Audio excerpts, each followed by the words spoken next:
মা বাবা, স্ত্রী, বড় ভাই, এদের কাউকে খুশি করার জন্য কারোর পক্ষ থেকে, সমাজে বলে কারোর নামে, কোরবানি দেওয়া যাবে কি যাবে না? উত্তর হলো না। এটা রিয়া, লৌকিকতা, মানুষ দেখানো, এটা শিরকে আসগর। আমাদের সমাজে একটা সমস্যা দেখা দেয় কোরবানির সিজন আসলে। কথার কথা, একটা পরিবারে আপনি একটা গরুতে একটা অংশ কোরবানি দিবেন অথবা ছাগল কোরবানি দিবেন, সেক্ষেত্রে মা চায় যে আমার নামে দেখ, মানে আমার পক্ষ থেকে দেখ, বাপে চায় যে আমার পক্ষ থেকে দেখ। এখন ছেলে চিন্তা করে কারে খুশি করব। অনেক সময় স্ত্রী স্বামী দুজনের ভিতরে চায় যে আমার নামে দেখ, বড় ভাইয়ের নামে না দিলে বড় ভাই মুখ কালো হয়, এই জন্য কার নামে দিবে এটা নিয়ে এক ধরনের হেজিটেশনে মানুষ ভুগে।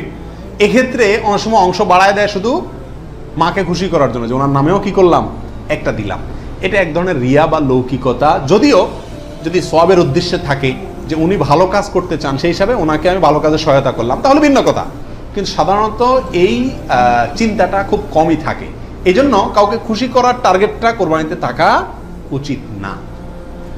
আর মা বাবা বা অন্যদেরও মনে রাখা উচিত, যার সামর্থ্য আছে সে দিবে, যে মূল কর্তা সে দিবে। এক্ষেত্রে আমার নামে দিল না, অমুকের নামে দিল না, অমুকের পক্ষ থেকে দিল না, এই জন্য মন খারাপ করা তাদেরও উচিত না, এটা বোকামি।